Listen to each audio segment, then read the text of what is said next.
उत्तर प्रदेश में पंचायत चुनाव 2026 को लेकर तैयारियां तेज हो गई हैं। मतदाता सूची के गहन पुनरीक्षण की प्रक्रिया और फाइनल वोटर लिस्ट के प्रकाशन के बाद पंचायत चुनाव की तारीखों का ऐलान किया जा सकता है। 2026 में अप्रैल से जुलाई के बीच चुनाव कराए जा सकते हैं।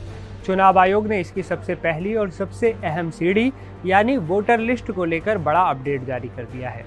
अगर आप यूपी के वोटर हैं तो ये खबर आपके लिए बहुत ज़रूरी है, इसलिए अंत तक बने रहिएगा। नमस्ते, मैं हूं वसीम और आप देख रहे हैं एनडीटीवी इंडिया। उत्तर प्रदेश राज्य निर्वाचन आयोग ने साफ कर दिया है कि पंचायत चुनाव 2026 के लिए फाइनल वोटर लिस्ट 14 फरवरी 2026 को जारी कर दी जाएगी, यानी वैलेंटाइन डे के दिन यूपी के गाँव को उनकी अपडेटेड मतदाता सूची का तोहफा मिलेगा।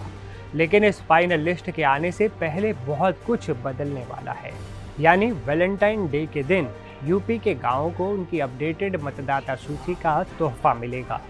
लेकिन इस फाइनल लिस्ट के आने से पहले बहुत कुछ ऐसा है जो बदलने वाला है। मुख्य निर्वाचन अधिकारी नवदीप रिणवा ने पूरी टाइमलाइन सेट कर दी है।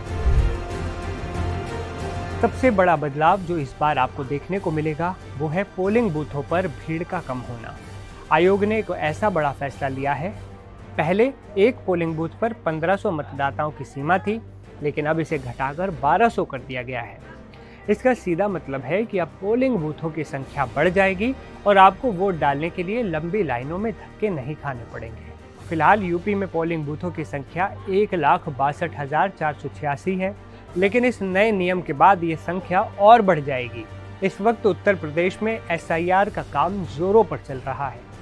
BLO घर घर जाकर ये चेक कर रहे हैं कि कौन सा वोटर अब वहाँ नहीं रहता, किसकी मौत हो चुकी है या कौन सा नया वोटर 18 साल का हो गया है। आयोग ने इस सत्यापन प्रक्रिया को 1 हफ्ते के लिए बढ़ा दिया है ताकि कोई भी पात्र नागरिक छूट न जाए। अब जरा तारीखों के खेल को समझ लीजिए, क्योंकि अगर आपका नाम लिस्ट में नहीं है तो आपके पास उसे जुड़वाने का मौका कब तक है, ये जानना भी जरूरी है। 11 दिसंबर तक गणना फॉर्म जमा होंगे। इसके बाद 12 से 15 दिसंबर के बीच कंट्रोल टेबल और लिस्ट तैयार की जाएगी। सबसे अहम तारीख है 16 दिसंबर। जी हाँ, 16 दिसंबर को ड्राफ्ट वोटर लिस्ट यानी मतदाता सूची का प्रकाशन होगा। यही वो समय होगा जब आपको अपना नाम चेक करना है। अगर नाम गलत है या गायब है तो आप 7 फरवरी तक अपनी आपत्ति दर्ज करा सकते हैं। इन सभी दावों और आपत्तियों का निपटारा करने के बाद आयोग 14 फरवरी 2026 को उत्तर प्रदेश की अंतिम मतदाता सूची जारी कर देगा। इसी लिस्ट के आधार पर 2026 का पंचायत चुनाव लड़ा जाएगा। अब सवाल ये है कि इस वोटर लिस्ट पर राजनीतिक दलों की इतनी पैनी नजर क्यों है? इसके लिए हमें थोड़ा पीछे यानी साल 2021 के पंचायत चुनावों की तरफ देखना होगा।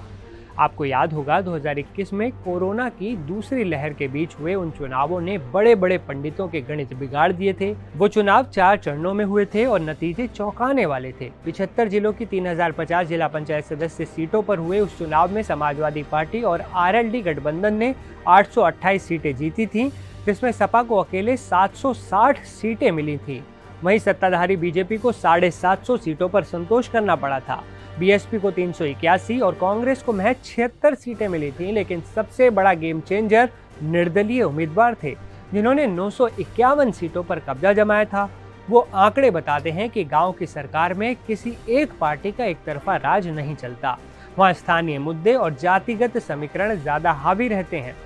इसीलिए 2026 के चुनाव से पहले बीजेपी, सपा और BSP तीनों ही पार्टियां अपने बूथ लेवल एजेंटों को सक्रिय कर रही हैं। 10.75 करोड़ वोटर फॉर्म जमा हो चुके हैं, यानी करीब 70% काम पूरा हो चुका है। अब देखना दिलचस्प होगा कि 14 फरवरी को जब फाइनल लिस्ट आएगी तो उसमें नए वोटरों का झुकाव किस तरफ होगा।